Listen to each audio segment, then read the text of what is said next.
የእስልምና እምነቶች ወይም ደግሞ ይሄ እስልምና የሚባለው እምነት በ6 እና በ7 አይነት እየተከፋፈለ ነው።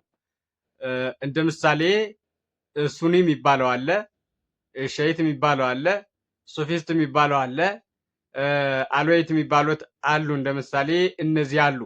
እነዚህ ሁሉ መሰረታቸው መስራቻቸው መቼታቸው አንድ ነው። መቼ ነው የተመሰረቱት? ማን ነው የመሰረታቸው? ለምንድን ነው የተመሰረቱት? የተመሰረቱበት ምክንያት ምንድን ነው? መሰረታቸው አንድ ነው። ነገር ግን በቅኑናቸው ይጣላሉ። ሲጣሉ እናያቸዋለን። ለምሳሌ ሸይትና ሱኒ እኛ ሀገር እንኳን ሲፋጁ ኖረው አሁን ይሄ ያለው መንግስት አታርቂያቸዋለሁ አንድ አድርጊያቸዋለሁ ብሎ እስከነገረን ድረስ ሲጣሉ ነበር የኖሩ። አሁንም ያው ናቸው። በዱዓ አደራረስ አይገናኙም። ነገር ግን በውጭ በአፋ የታረቁ መስለው ለሰው አስመስለው እናያቸዋለን። ያም ሆነ ይሄ እነዚህ እስላሞች የኛን ልጆች ወጣቶቻችን እስላም ነው ከክርስትና የሚቀድመው፣ እስልምና ከክርስትና ይቀድማል። ስለዚህ እናንተ እንኳን እንደምሳሌ እናንተ እንኳን ስትወለዱ እስላሞች ነበራችሁ፣ ክርስቲያኖች የሆናችሁት ከተወለዳችሁ በ40 እና በ80 ቀን በኋላ ነው ብለው ሊያደናግሯቸው ይሞክራሉ። እንዲሁ እነሱ ራሳቸው እምነቱ አልገባቸውም ማለት ነው። በጣም ይገርማሉ። አልበቃቸውም። አሁን ደግሞ ብለው ኢየሱስ ክርስቶስን እስላም ነው ብለውን አረፉ። እስላም አድርገውት ቁጭ አሉ። እስላም ነው አሉ ክርስቶስን። የሚገርም ነው። አሁን መሐመድን ክርስቲያን ነበር ብንለው ታንቀው ተፈጥርቀው አይሞቱም እንዴ? የሚገርም ነው። የእነሱን ስንነግራቸው ይቆጣሉ። የኛን ደግሞ እንደዚህ ነው ይሉናል። ያልሆነውን ማለት ነው። እስልምና በመጠመቅና ማተብ በማሰር አይደለም የሚለካው፣ ባለመጠመቅም አይደለም የሚለካው፣ ማተብ ባለማሰርም አይለካም። እንደዛማ ሆኖ ቢሆን ህንዱዝም ወይም ደግሞ ቡዲዝም ወይም የሆነ ነገር መናፍቅ ይሁዲነት አለ የማይጠመቅ ማለት ነው። ያንን እስላም አንለውም እኛ። እስላም የሚለካው በዶግማው ነው። በዶግማው ነው የተመሰረተበት ምክንያት፣ ሲመሰረት የተፈጠረው ምክንያት፣ የመስራቹ ሐሳብ፣ የመስራቹ መልእክት፣ በዚህ ነው እስልምና የተለካው። ቆሻሻ የሆነው በዚህ ነው። ዝሙትን መሰረት ያደረገ ይሄን የጂንን የወንዝ አምላክን መሰረት ያደረገ የወንዝ አማልክት የሚባሉት እነዚህን ሰይጣንን መሰረት ያደረገ እሱን መሰረት ያደረገ ከዚህ የተነሳ የሚጠላ ጸያፍ ነው ማለት ነው። እንደ አንድ ጸያፍ ነገር ነው እስልምና እና ይሄ ነው። በዚህ የሚለካ መስሏቸው እነሱ እንደዚህ ነው ይላሉ። ስለዚህ ሊረዱት ሊያውቁት ይገባል ማለት ነው። ሊያውቁት ይገባል። በጥምቀት እንደማይለካ እስልምና ሊያውቁት ይገባል ማለት ነው። በማተብ ሊለካ እንደማይገባ እስልምና፣ በልብስ ሊለካ እንደማይገባ እስልምና በዚህ ሊያውቁት ይገባል፣ ሊረዱት ይገባል ማለት ነው። ኢየሱስ ክርስቶስ እስልምና የተመሰረተበትና ኢየሱስ ክርስቶስ የነበረበት ክርስትና የተመሰረተበት በ800 ዓመት ይራራቃሉ። መሐመድና የኢየሱስ ክርስቶስ ደቀ መዝሙር ዮሐንስ በ800 ዓመት ይራራቃሉ። ከመሐመድ 800 ዓመት ቀድሞ የነበረው ዮሐንስ ስለ ኢየሱስ ክርስቶስ ሲነግረን የዮሐንስ ወንጌል ምዕራፍ 1 ቁጥር 3 ጀምረን ስናነብ ዘቦቱ ሁሉ ሆነ፣ ሁሉ በሱ ሆነ፣ ያለ እርሱ ምንም የሆነ ነገር የለም፣ ሁሉ በእርሱ ስለሱ ሆነ፣ በሱ ተፈጠረ፣ ያለ እርሱ በሰማይ በምድር ምንም ነገር የለም። ሕግ በሙሴ የተሰጣ ነበር፣ ግን በኢየሱስ ክርስቶስ ደግሞ ፍጹም የሆነው ሕግ መጣ። ፍጹም የሆነው ክህነት፣ ፍጹም የሆነው ቁርባን፣ ፍጹም የሆነው መታረቅ፣ ፍጹም የሆነው ድነት፣ ፍጹም የሆነው መንግስት ተገለጠ ብሎ ጽፏል ማለት ነው።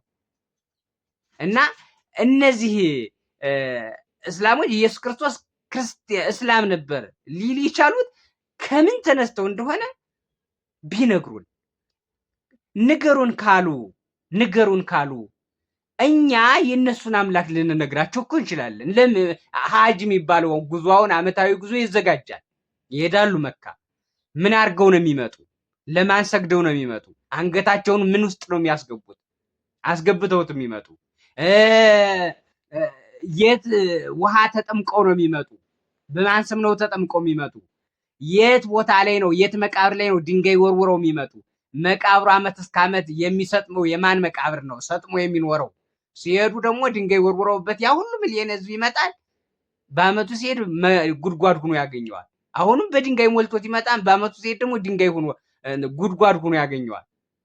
ይሄ ምን ማለት? ይሄንን አይነግሯቸውም። ለዚህ እዚህ ላሉት ሀጅ ጽድቅ ነው መጽደቅ ነው ፍጹምነት ነው ብለው ነው የሚነግሯቸው እንጂ ይሄን ሁሉ ታሪክ አይነግሯቸውም። እዚህ ምንም ምስጢር አያወጡም፣ በሚዲያም አይወጡትም። እኛ እኮ እናወጣዋለን።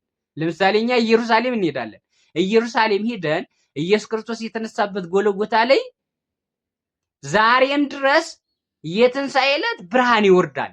ዛሬም ድረስ በቃ ይሄ ለዚህ መጽሐፍ ቅዱስ ጥቅስ ብቻ አይደለም የምንሰጣል፣ የአይን ምስክር ጭምር ነው። ሂዶ ማየት ይቻላል። ዛሬም ድረስ ጎልጎታ ውስጥ ሻማ ሰው ክብሪት ይዞ እንዳይገባ ተፈትሾ ይገባል። ፈኑ ብርሃን ሲባል ብርሃን ይወርዳል። 3 ቀን 4 ቀን ነው የሚቆይ፣ ታይቶ እንኳን አይጠፋም። ሰማያዊ ብርሃን ይወርዳል። ሰዎች በዚያ ሰማያዊ ብርሃን ሲዘምሩ ሰንብተው ይመጣሉ። ይሄን እኮ ኢየሱስ ክርስቶስ መቃብር እንደዚህ ሆነ። እሺ ሌላው እንኳን ብርሃን ሊወርድብን ተውት፣ ብርሃን አይወረድበት ግን ለምን እንትን ይላሉ? ይሄንን እኛ እንናገራለን። በሚዲያ ኢየሩሳሌም ትታያለች፣ በሚዲያ ጎልጎታ ትታያለች፣ በሚዲያ ቀራንዮ ይታያል፣ በሚዲያ ዮርዳኖስ ሁሉ ነገር ይታያል። ያን እንዳማልክት አናየው። ሄደን ቅዱስን ቦታ አይተን ኢየሱስ ክርስቶስ የተረገጠውን ቦታ ተረግጠን እንመጣለን። ይሄን እናስተላልፋለን፣ እናሳውቃለን። ለልጆቻችን ለተከታዮቿ ለቤተ ክርስቲያን እናሳውቃለን። እነሱ ግን አያሳውቁም። ለምን? ህዝቡ ለምን አይጠይቁም? እንዲሁ በእውነት ይሄ ህዝብ ተጎዳ፣ በጣም ነው የተጎዳ። ፍትህ ጠፍቷል በዚህ ህዝብ ላይ። ፍትህ ለነዚህ ለእስላሞች ፍትህ ሊባል ይገባል። በእውነት ተጎድተዋል። እነዚህ የገሃነም መሪዎች ሸውደዋቸዋል ማለት ነው። እና እስልምና ትልቁ የሚለካበት ነገር አንደኛ በመሰራረቱ ነው፣ ሁለተኛ በጂሃዲስትነቱ ነው። ጂሃዲስት ነው በቃ ካልገደልኩ ነው የሚለው። ስለዚህ የኛ ምዕመናን ዝም ብላችሁ ልትሞቱ አይገባም። በእነዚህ እጅ መሞት በራሱ ትልቅ ኃጢአት ነው፣ ትልቅ ወንጀል ነው።